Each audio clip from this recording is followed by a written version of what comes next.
Vous savez les amis, on dit beaucoup de choses à propos de la ville de Turin, notamment que c'est une ville industrielle, LED, etc. etc. Moi j'ai souvenir en 2023 pour la présentation de la Mido Multifor TV Big Date, ça a passé un moment assez exceptionnel à Turin, notamment en me rendant au Musée national de la radio et de la télévision, qui se trouve évidemment, vous l'avez compris, à Turin et qui évoquait justement cette forme très 70s de boîtier, de lunettes qui rappelle évidemment cette Mido Multifor TV Big Date.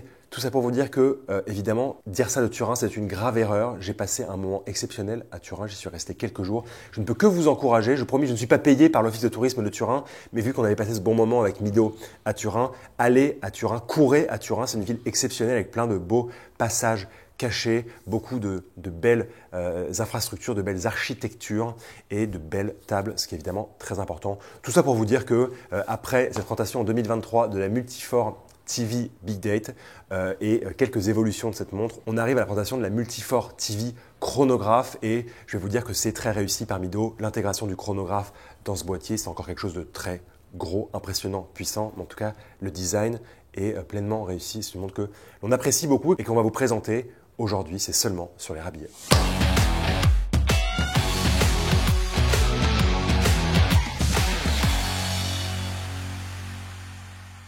Comme je vous le disais en introduction, Multifor TV Big Date, c'était vraiment la grande nouveauté de 2023 chez Mido. On se souvient de ce boîtier vraiment caractéristique avec sa belle alternance de brossé, de poli, cette lunette très fine, ces cadrans de toute beauté qui sont finement azurés de manière horizontale évidemment. Cette grande date, à midi, je vous rappelle, la grande date n'est pas une simple date, elle se fait à l'aide de deux disques, un disque pour les dizaines, un disque pour les unités. Tout ce petit monde fonctionne de la plus belle des manières. En tout cas, c'est impressionnant, c'est identitaire, c'est à midi, c'est là, c'est ancré sur le cadran et ça nous plaisait beaucoup. Ça, c'était en 2023. En 2024, on a vu l'apparition d'une version plus petite qui reprend la forme TV tant caractéristique du boîtier, mais dans un format 35 mm de diamètre. Donc on pouvait dire adieu à la grande date pour mettre juste une date simple, ce qui lui va évidemment très bien puisqu'il nous intéresse également, en plus de la grande date, c'est d'avoir un très joli boîtier. On retrouve évidemment la singularité des cadrans et le design de manière générale exactement similaire à la montre de 2023. Et on attendait évidemment la présentation d'un chronographe. C'est chose faite aujourd'hui chez Mido avec la présentation du Mido Multifor TV chronographe. Il y a deux principaux défis aujourd'hui quand on veut lancer un chronographe dans une collection chez une marque. Évidemment, le premier défi, c'est d'avoir un chronographe qui reste identitaire avec le reste de la collection. En toute honnêteté, c'est ça que je vais saluer avant tout chez Mido aujourd'hui quand j'ai eu le chronographe pour la première fois entre les mains. C'est le fait, et ça je vais vous l'expliquer, d'avoir parfaitement respecté l'identité de cette collection Multifor TV. L'autre aspect, c'est le fait d'avoir, quand on parle de chronographe, une montre avec des petites dimensions. Malheureusement ici, ce n'est pas le cas. C'est très compliqué, on le sait, quand on parle de chronographe et en plus chez Mido de chronographe avec des prix qui ne sont pas débiles, des prix qui ne sont pas délirants, d'avoir une montre avec des petites proportions. Ça reste pas non plus impressionnant, on n'est pas sur du 45 mm de diamètre, parce qu'on est sur du 42 mm de diamètre, mais ça reste une montre assez imposante, assez lourde, qui n'est pas faite pour tous les poignets, mais tout de même, quand on la regarde, on prend du plaisir, et ça, c'est très important. Mais avant de nous parler de cette nouveauté, laissez-moi juste vous rafraîchir la mémoire et vous ramener dans les années 70 pour vous parler très rapidement d'historique de ces formats chez Mido. En 1973, chez Mido, on pouvait découvrir la Multistar. Donc, on n'était pas avec Multifor et surtout pas TV, mais on était avec la Multistar qui avait le boîtier 70s TV iconique avec une large lunette plate au brosset soleillé et aux arêtes polies, un cadran légèrement fumé tirant sur les tons verts et gris et surtout des index rainurés comme les aiguilles et un affichage du jour et de la date en colonne à 6 heures. Dans les années 80, c'est la célèbre Commander qui recevait un boîtier du genre dans un boîtier très fin. 2023, comme je vous le disais, marquait le retour durable en collection d'une pièce au format TV et c'est ça qu'on apprécie aujourd'hui. Revenons maintenant à nos moutons. Qu'est-ce qui faisait qu'en plus de la Big Date en 2023, on appréciait cette sortie de la Multifor TV?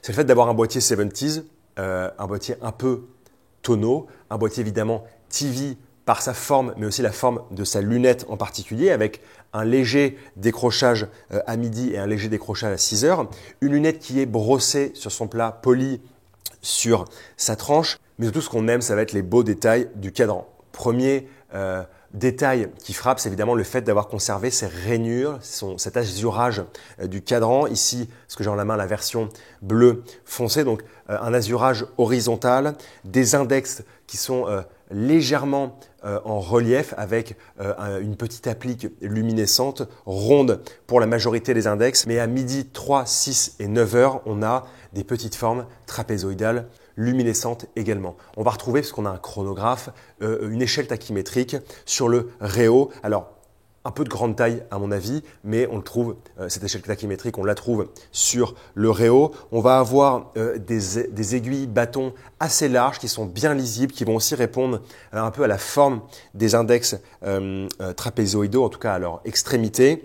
Et pour moi, la beauté de cette montre et la réussite de Mido quand on parle de chronographe au sein de cette famille Multifort TV, c'est la forme des sous-compteurs. Vous avez donc une petite seconde à 3 heures, le totalisateur des 30 minutes du chronographe à 3 heures et le totalisateur des 12 heures du chronographe à 6 heures.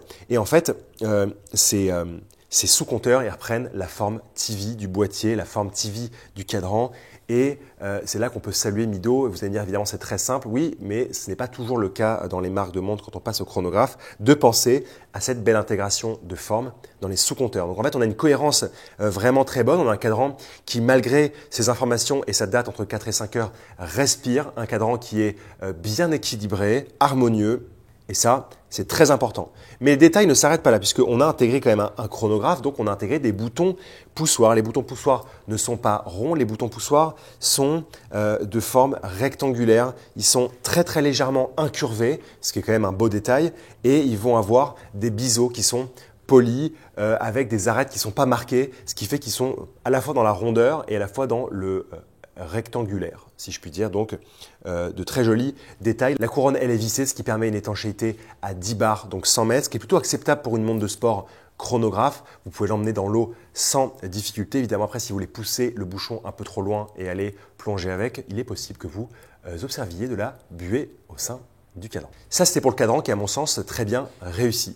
Évidemment, l'autre détail de la montre quand on parle de chronographe, c'est évidemment le mouvement, et c'est aussi ce qui fait souvent, comme c'est le cas sur cette pièce, d'avoir des montres un peu de taille imposante, puisque le mouvement est assez épais et a un nombre de lignes qui fait on ne peut pas le mettre dans un boîtier de 37 ou de 38 mm, encore moins dans un boîtier de 35 mm, vous vous en doutez. À l'intérieur et sur une base ETA, on trouve le calibre Mido 60. 60 pour 60 heures de réserve de marche. On va trouver, comme c'est le cas pour beaucoup de montres du Swatch Group, un spiral Nivacron, donc amagnétique, qui va permettre de se passer de la mauvaise influence des champs magnétiques. Et surtout, ce qui est joli, puisqu'on voit quand même le mouvement à travers le fond de boîte, c'est le fait d'avoir apporté quelques finitions soignées, notamment du perlage en ombre sur le pont de chronographe, une masse oscillante qui est ajourée, qui est brossée très légèrement satinée, et ce perlage, on va aussi le retrouver sur le pont de balancier. On va trouver sinon des polis de part et d'autre de ce joli mouvement. Aussi, les petites décorations supplémentaires, on observe des vis bleuies un peu partout, ce qui fait, avec ces 2-3 finitions sympathiques, qui donnent un peu de corps à ce calibre qu'on voit évidemment à travers le fond saphir transparent, vous l'aurez deviné.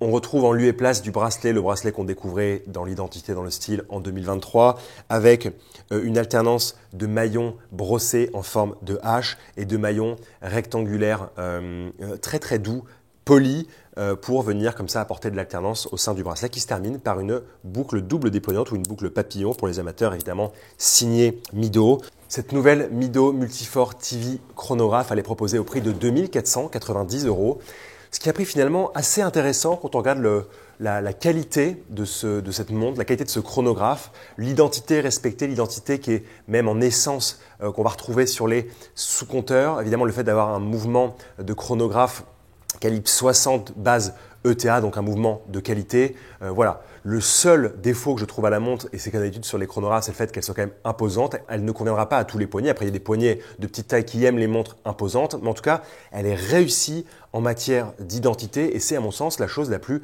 importante. Évidemment, demain, j'attendrai chez Mido qu'on ait un chronographe dans des proportions un peu plus fines, même qu'on vire la masse oscillante, on passe sur un calibre mécanique à remontage manuel, on va gagner un petit peu en épaisseur comme ça et ça satisfera évidemment de nombreux amateurs de montres de ce genre. C'est tout pour moi aujourd'hui, chers amis. N'oubliez pas de vous abonner à la chaîne pour découvrir comme ça des nouvelles nouveautés, des sélections de montres vintage, des expertises en détail. Et surtout, n'oubliez pas de commenter, nous dire ce que vous pensez de cette montre. Et comme d'habitude, je prendrai le temps de vous répondre à chacun. J'adore le faire parce que nous ne serions pas là sans vous et nous allons continuer pendant bien longtemps. Merci et à très bientôt.